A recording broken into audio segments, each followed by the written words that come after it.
Hello বন্ধুরা, সবাই কেমন আছো? আশা করছি সবাই খুবই ভালো আছো আর আমি খুব ভালো আছি। আর এটা কি বলো তো? এটা হলো সাদা জবা, যার ইংরেজি নাম হলো হোয়াইট হিবিস্কাস। এই সাদা জবার গাছ বাস্তুতে থাকা খুবই উপকারী।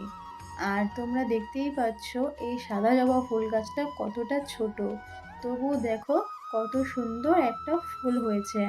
জবা ফুল বিভিন্ন ধরনের হয় বা বিভিন্ন কালারের হয়, যেমন লাল জবা আছে, ঝুমকো জবা আছে, সাদা জবা আছে, চন্দন জবা আছে। অনেক ধরনেরই জবা ফুল গাছ হয়। এই জবা ফুল গাছ বাস্তুতে থাকা খুবই উপকারী। একদিকে যেমন এই জবা ফুল আমাদের ত্বকের উপকার করে, চুলের উপকার করে, ঠিক একইভাবে এই জবা ফুল গাছ বাড়িতে নিয়ে আসে সুখ সমৃদ্ধি। ও এই জবা ফুলের গাছ বাড়িতে থাকলে আমাদের আয় উন্নতিও খুবই ভালো হয়।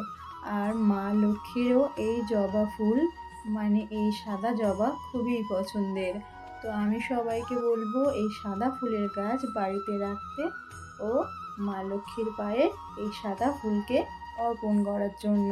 এই তথ্যগুলো তোমাদের কাজে লাগলে চ্যানেলটি অবশ্যই সাবস্ক্রাইব করে আমার পাশে থাকো।